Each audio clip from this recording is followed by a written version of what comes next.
recently granted city status. It is blessed in history and rich in culture. It boasts breathtaking views and scenery to die for, with also a chance to sight a monster. With trade links to the rest of Europe and beyond, Inverness has become the fastest developing city in the UK.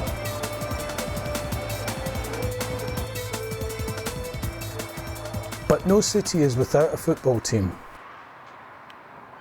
Inverness Caledonian Thistle was formed in 1994 from a bitter merger of two rival clubs in the Highland League.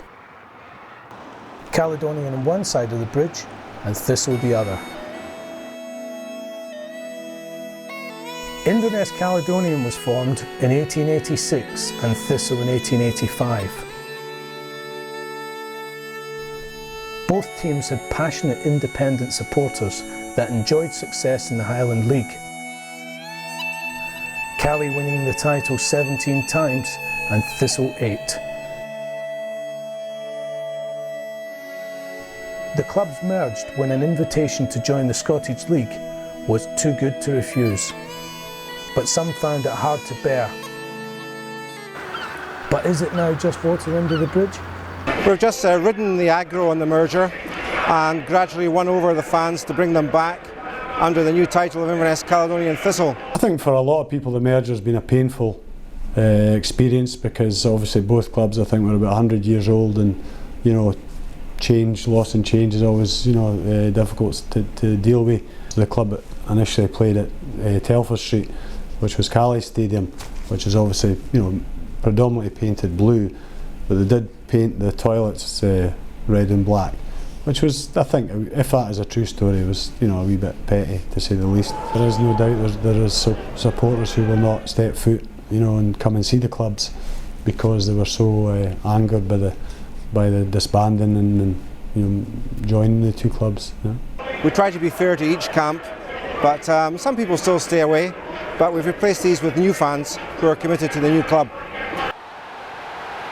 The committed new fans were rewarded with 2 successive promotions in the Scottish League. We like to think that we've given a lot to the community in terms of entertainment. We've given them success in terms of taking the club from the 3rd division to the 1st division.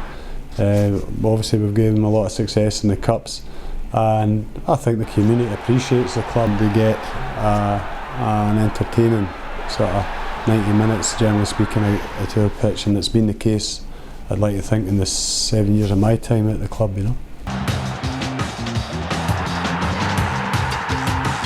And then came Celtic. A 3-1 victory scoreline elevated the club's stature all over Britain.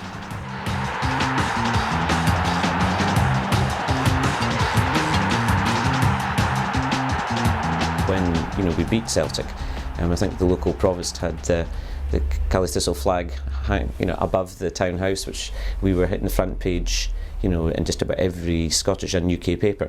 So it's good for Inverness and the Highlands as well to have a strong association with a successful club. It's good publicity for the area. Every Saturday at 4:45, the name, the very long name, but people do know who we are, which when I speak to my English colleagues in Parliament, they know who the club is, which is very, very important indeed. But there is one hurdle that the club might not be able to get over. A current stumbling block for ourselves is the fact that there is a criteria that you have to have 10,000 seats, and at the moment we've only 2,500, and we haven't got finances to create 10,000 seats. So, as it stands at the moment, we cannot be a Premier Division club. I'd like to see the club in 2 or 3 years survive the turmoil in British football. Not just Scottish, but British football has to reorganise. We have to get a balance between the media revenues and the incomes from the gates and the costs. And I think the whole league structure in Scotland will reorganise.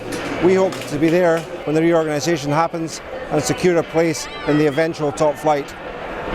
Directors looking at it and saying, well, if this guy can manage the club on the least amount of money we can give him and keep us in the 1st division, then great, because what's the point of throwing money to go in debt, and at the end of the season you can't go up if you became champions. So. it's the situation we're in.